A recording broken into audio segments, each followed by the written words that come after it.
ચૈતર વસાવા અત્યારે જેલની અંદર છે, પણ ચૈતર વસાવા માટે અત્યારે નરેન્દ્ર મોદી ખુલ્લેઆમ બોલ્યા છે. જે પંજાબની અંદર જે સભાનું આયોજન હતું, જે મિટિંગ હતી, જેની અંદર મોદી ખુલ્લેઆમ ચૈતર વસાવા ઉપર પ્રહારો કર્યા છે, એટલે કે નામ લીધા વગર કીધું છે.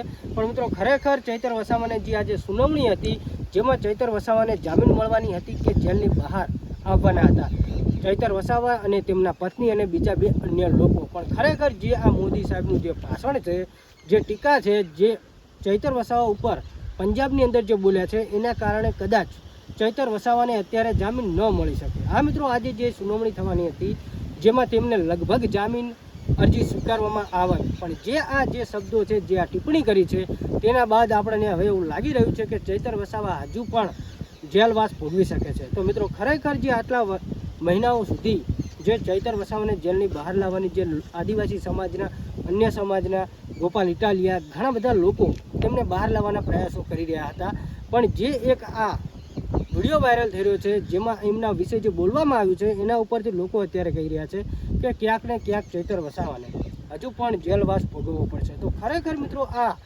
ચૈતર વસાવા ઉપર જે આરોપો લગાવવામાં આવ્યા છે, જે એમને સજા ફટકારવામાં આવી છે, એમના સહિત જેટલા પણ લોકો હતા, એ બધા લોકો ઉપર એક જ ગુનો દાખલ કરવામાં આવ્યો છે, અને સાથે તેમના પત્ની પણ છે.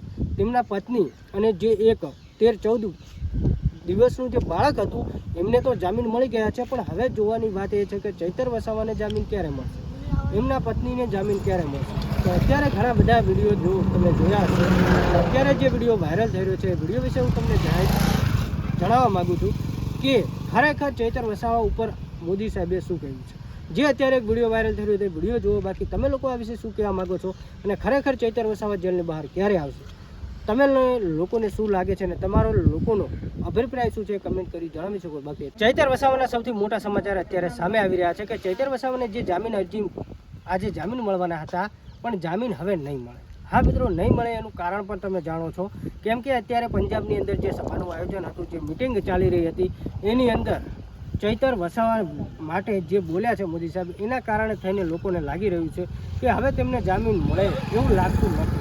તો શું મિત્રો, તમને શું લાગે છે કે ખરેખર ચૈતર વસાવા જેલની બહાર આવશે ખરા, અને તેમનો જે ભૂલ કરી છે અને જેના કારણે અત્યારે તેમના સાથે જે આ થઈ રહ્યું છે, એના ઉપરથી લોકોને લાગી રહ્યું છે કે એમને જામીન મળે એવું લાગતું નથી. બાકી તમે લોકો આ વિશે શું કહો છો, કમેન્ટ કરો.